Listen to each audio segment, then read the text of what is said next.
And we're going to zoom in. We're actually going to look at the next level lower. Oh, and I have handouts to give you guys that these links are all on there, and my email's on the bottom. So if you want to get a version of this with hot links, if you're one of these nerdy people who like to look all this stuff up, I can send you the hot links for that. How far down in granularity does a watershed codes go? Down to 12 digit, and I'll show you that. How many square miles would that be? You know, like your little neighborhood watershed is in there. Right. I think. That doesn't matter. Yeah, I think it's 100. I think it's 1,000 acres. It's pretty small. I can tell you that, just not off the top of my head. So this is another version. Actually, I think we can get online here.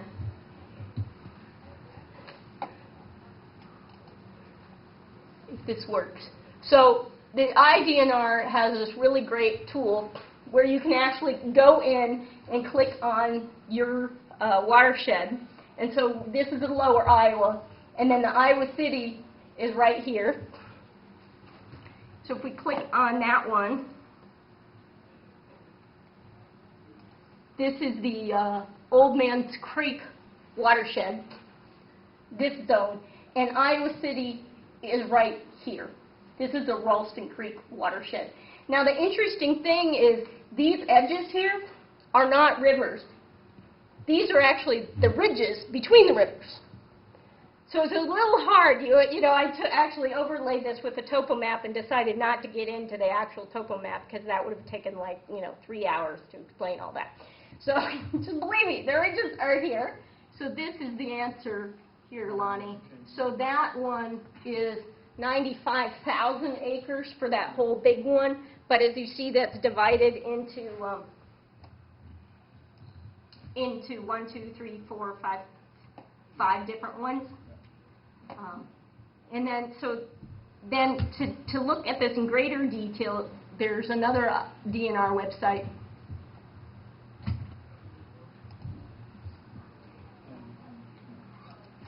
Where you can actually you can do some really neat stuff in terms of, you can turn on the satellite and really zoom in and see a lot of granularity.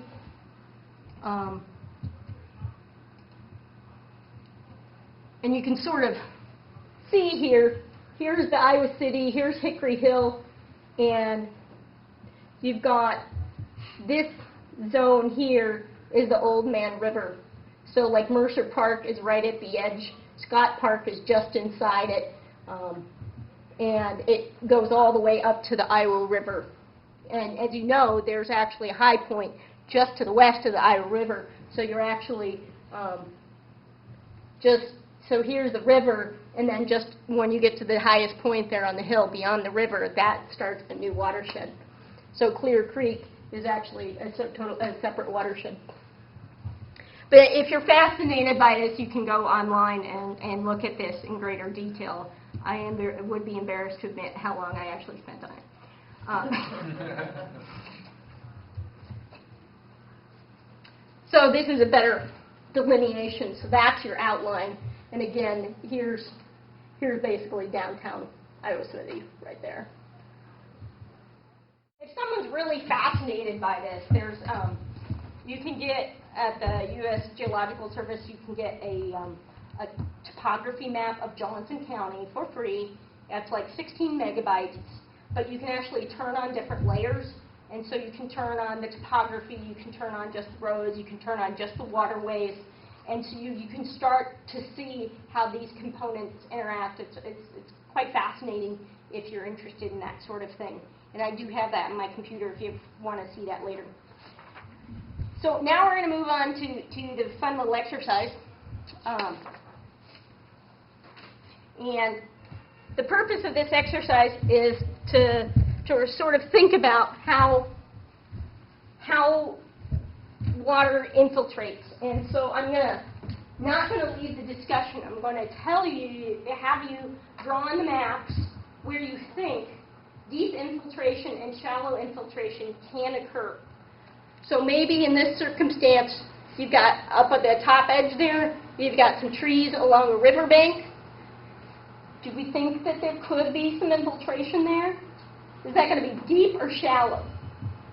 Shallow means that it's just going to run maybe 2 to 5 feet under the ground and then basically dump into the stream. Deep infiltration is where there's got enough loose area in the soil structure so that that water can get all the way down and recharge your groundwater. So that's deep infiltration. And then shallow infiltration is basically where it's still getting in the ground, it's moistening it, but it's basically winding up at the streams and increasing your stream load. And the holy grail, of course, is to try and get deep infiltration so that you're recharging your groundwater. Because when you recharge the groundwater, say we have 2 months without rain, if your entire soil structure is deep and you have deep-rooted plants, they can still get that water 10 feet down.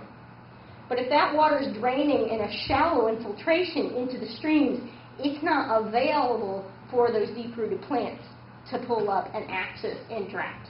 And then you don't have the resiliency in the system.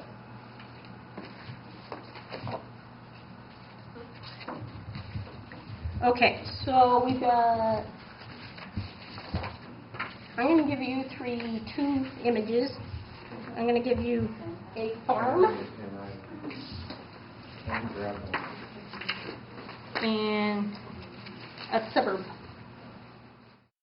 So what you want to do with a little plastic sheet is to draw on there where you think, with one color, choose that for your shallow infiltration, and then for your other color, choose it for deep infiltration.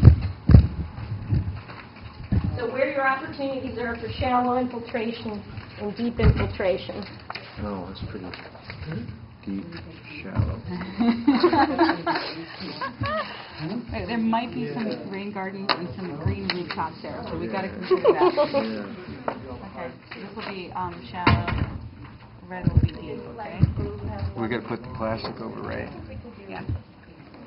So we're just going to write on it like this? Okay, so definitely shallow. So if it's concrete, there will be no infiltration. So do not shade the concrete. Okay. Oh, she wants us to shade it. Since there's so Do much not shade. paving in these, I decided that we weren't going to indicate paving because it would just be silly. Okay. So here, do So this. then, Draw a line around where all the, development is, Yeah. and asphalt and concrete, and that way we'll know that that's not included in our analysis. Okay. Two pairs of pens here. So Kinda just outline it. decide which color you want to be Or shallow and which color dotted you want line to or be whatever. you know, I'll let you do it because you're the drafter, man. I'm the drafter. Yeah, you're the one that does that. We got a black and... I'll hold the plastic. How about that? So it looks like, really we're talking about this, as being like virtually almost zero infiltration, because unless it's been designed, by an engineered to allow for infiltration. But my guess is that it's not, and of course we've got these, networks of highways. Yeah. So this is, look at this. I don't know what the scale is of this, but this is, a large amount of land that water is Just going being into diverted, this, right? diverted into our streams. Yeah. With hydrocarbons. And, of course you see a little bit of green space in between here, but I'm just, Yeah, I think it is. Once we get the outline out, but So if you I would say that would figured be it out deep to your infiltration. satisfaction, like this group here, you can talk.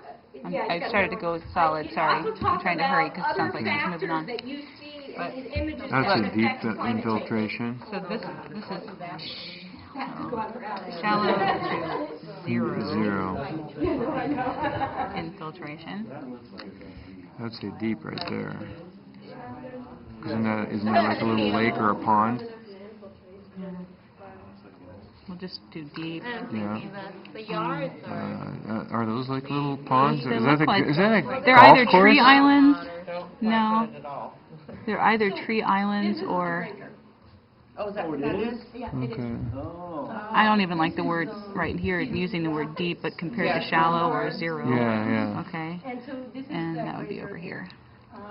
So, for example, I would say there's so much potential here, development still going on here.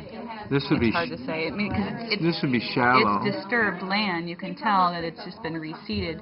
Yeah. Typically, what happens is they come in and they they grade that down, and then there's Yeah. if they yeah. come in with a couple of layers of clay just to level it off, there's zero. Yeah. Yeah, yeah, yeah. Okay. So let's go with that. let's see, I think that's pretty much right, actually. probably have some good infiltration there. Yeah. What about over in here? That's just residential area. Right. I mean, you have just little pockets. I mean, It's been aerated. these are good opportunities to create, Right to here. address heat island effect, and to create, pockets of infiltration, but Rain gardens? rain gardens, gardens. buffer strips, Right exactly. here as well. They're putting their roots down deep and living through this drought because they've got the infiltration. Yeah. So I think that's pretty much where we're at on this one here, is because it's so much concrete on there. So the green roofing idea would help a lot, wouldn't it? Yeah, actually, if we could have rain barrels, if we could have incentives for like these businesses to capture rainwater and do like gray water type systems, that would make a huge impact. Little wetlands and rain gardens. Well, but there's some things you can do in an urban setting though to capture rainwater. This would be like an opportunity, and it's nice that they've got a white, looks like a high SRI roof, but this is Yeah. where you could come in with a green roof. Green roof. Or a green roof here and Yep. create, capture There's some. a lot of potential, doesn't Yeah, it? there is definitely a lot of Yeah, potential lot of through potential. here. Right? That's a lot of area. How do you know Yep. this? I mean, how do This you whole know? thing. Ours wasn't farmed. And then the idea of permeable pavement. Yeah, permeable pavement would be awesome. But the thing is Problem with, in Iowa, they haven't perfected the system yet, but in general, yes, I agree. Here's here's a great opportunity here, even just switching from a black And we have the cemetery right behind us. TPO to a white TPO. Oakdale. is that a roof again? Yeah. Yeah. Here's parking. But yeah, permeable pavement allows water to filtrate down through, Yeah. to restore. But if you get weeds and stuff coming up and breaking it up, To the clay, that's okay. The weeds would help, Yeah. might help. I know, but absorb. from a business standpoint, Oh, having yeah. weeds going up in your pavement Yeah, and stuff yeah. is not real appealing to patrons. Right. So you got to Something look at attractive weeds, aesthetics. ground cover. Yeah, Mhm. mosses. Mosses are But pretty. this, no, I think having green roofs, although would the roofs be able to support the weight of the, It'd have to be engineered. yeah, exactly. So then there would be an investment by the business to do something like that. What about simply, instead of having a green roof, simply having the rainwater being collected into a great big Cistern. a barrel or that could be used for gray water, for flushing toilets and Awesome. stuff like that. Awesome. That, to me, would be the most economical way to do it from a business standpoint, is just use the surface area of the roof as a mechanism to capture the rainwater. Ooh, I like that. There are lots of opportunities. Yeah. If you're building, you could do a green roof. But if you're retrofitting, a cistern is. Water is very heavy, though, too, so you would have to make sure your roof is engineered in a way where the water is actually going to be draining. It would have to be very supported very well to handle the weight of the water, because water is the heaviest thing. How are flat roofs designed to discard the water at this time? Well, they basically, actually, the flat roofs just kind of taper to the edges, and then they have like downspouts type of scuppers. whatever, yeah, Kimberly would probably know better than The slope myself. is usually about 1/4 of an inch per linear foot in order to capture that Yeah. and direct the water. You know, you would think that also, the bigger the roof, the more the water flow. You could make like mini